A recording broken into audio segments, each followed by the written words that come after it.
In example 5, we're going to determine the slope of the line given to us on the graph. So unlike the previous problems in this lesson, we aren't given any slope answer options. We're going to do the whole thing ourselves. First things first, let's determine, is this slope positive or negative? So as we said in the introduction, a positive slope moves upward, moving towards the right as we go from left to right on the graph. And we showed that with a silly little story about a man who was on the left side of the line. He always starts on the left. And then he died. I don't know what happened. I wasn't there.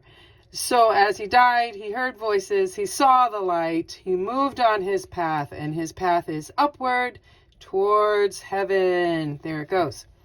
And so since it is upward, it is going towards heaven. This is a positive slope. Okay, so that was settled. Now that we have a positive slope, we actually have to determine what it is. So we discussed using 2 clean points. And again, this particular graph was kind to us, and it gave us 2 clean points. And again, clean being defined by the line going right through the corner. So for example, this that my marker is pointing to is not a clean point. This is not a clean point because it's in the middle of a segment and we need it to be purely through the corner. So we were given these 2 points, and in the introduction we were told build the right triangle connecting those 2 points. So there they are. And again, as we discussed in previous examples, it really doesn't matter if you choose to build the triangle above the line or below the line, it doesn't matter. So now we need to determine the rise and the run. So rise is a vertical movement, run is a horizontal movement. I heard a student say to me once many years ago, they said that, oh miss, I know you have to rise up off the couch before you can run away because your mama came home and you didn't do the work that you were supposed to do cleaning the house. And I thought that is pretty clever.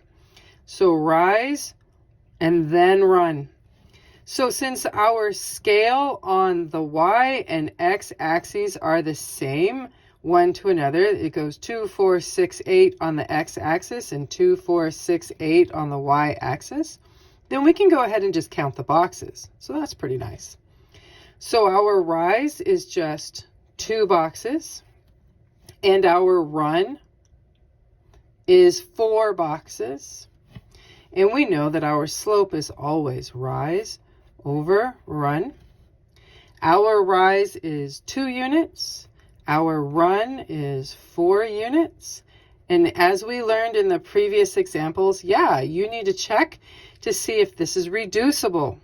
And as the case would be, yes, it is. So 2 over 4 reduces to be 1/2. So the slope of this line is 1/2, and it is positive. There you go.